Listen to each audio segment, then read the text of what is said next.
Chapel Rose Holt Art Studio, where anything can happen. Today we're going to make face masks.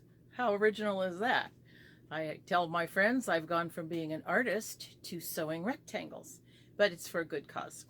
So since March, I have probably made 1,500 of them. and I've tried all different ways of doing it. I've looked at different people's videos and, read and listened, and I've arrived at this particular way of doing it.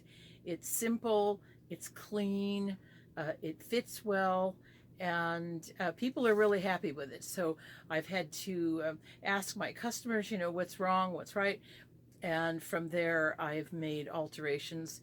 At first I wasn't doing nose wires, now I am. A lot of men felt like the elastic was too tight, so I've lengthened the elastic. Now I can't afford to make a production where I have 50 men's and 50 women's in the same fabric. I can't do that. So I am making the elastic a little bit longer. People can pinch it in if they need to, or if somebody asks for a little custom work, I will do that as well. But this is a basic standard adult size, and you can do exactly the same thing with a children's size, and I'll show you, what the difference, the actual numbers are. I'll probably be stopping and starting the video because I'll need to reset the angle of the camera and all like that. But basically we're going to just sew a rectangle and stick some elastic in there and make some pleats. And if you do it start to finish, once you get kind of good at it, if you're a little clumsy, it'll take longer, but I count about 15 minutes to make one. But when I'm making them, I make them in quantity.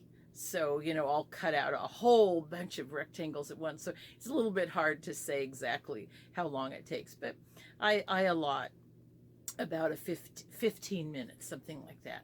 So I'm going to turn the camera off and reset it and start showing you the actual procedure.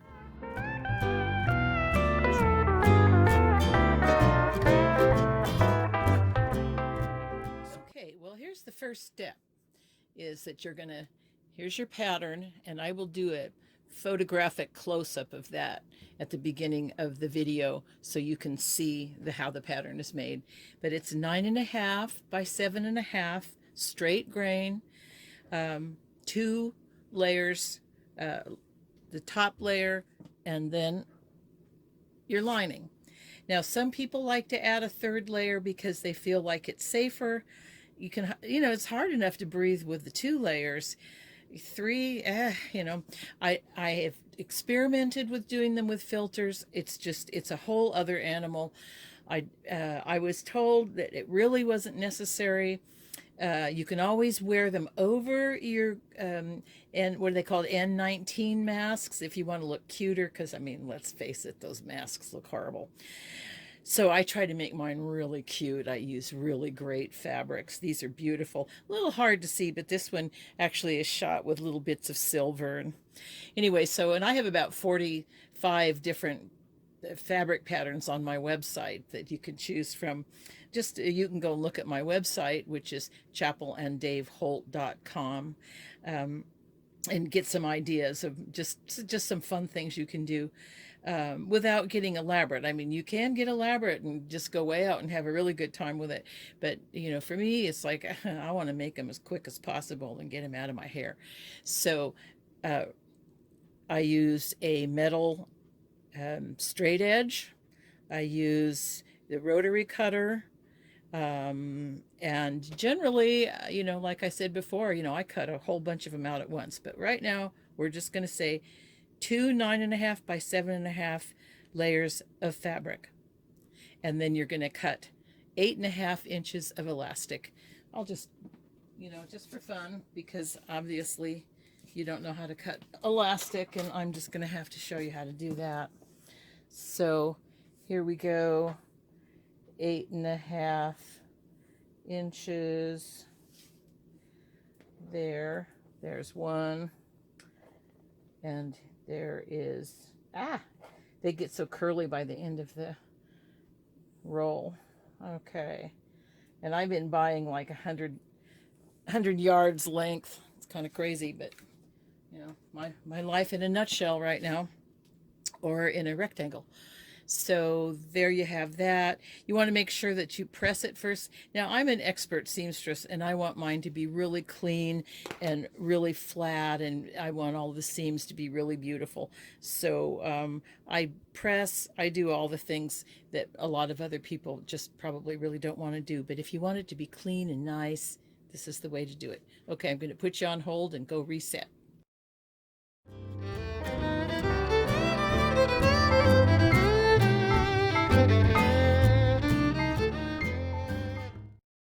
Okay, so here we are, my trusty old 50-year-old Bernina.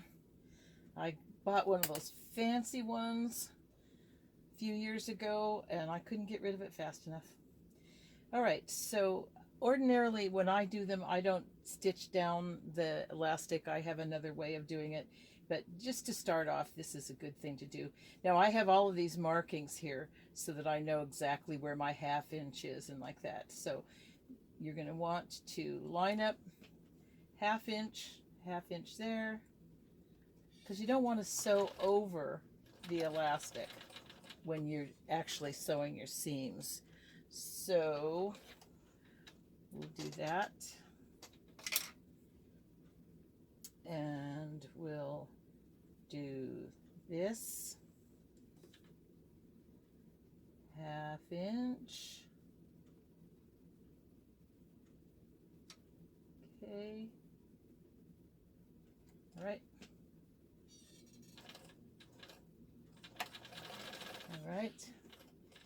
And then we'll do the exact same thing on the other side. I won't bore you with that.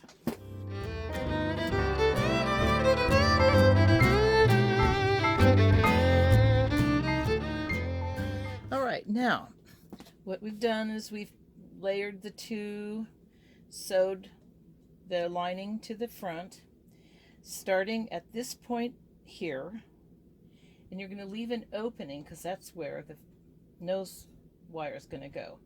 And if you need to put 2 pins, if you need to do that, I have markings here that I just follow those. But you know, it might be easier for you to lay that there and put pins, and then you'll know. And then you're going to do your 1/2 inch seam all the way around, back stitch a little bit to hold those together. And then the next thing that we're going to do is trim the corners. Now this can be tricky because if you get too close, you've got to go back and sew it again. All right, so we've got the corners trimmed. What we want to do is turn it inside out.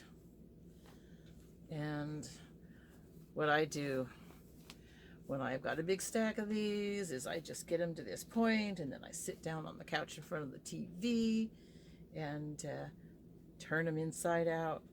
Now I like my corners to be as precise as possible. I've seen really horrible looking masks with big lumpy bumpy. I want mine to be pretty. So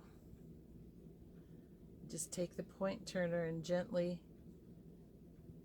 push it through as much as possible. You can feel it. You can kind of almost iron it with the tip. Get that back in there. Just gently. You don't want to poke through. Every once in a while it happens if you've clipped the corner too close and you're gently pushing it through, and all of a sudden, boop, there goes the point turner poking through, and you have to go back inside and re-sew the corner. So, alrighty. Okie dokie. All right. And then tuck that in, and you're ready to go to the next stage. Ironing.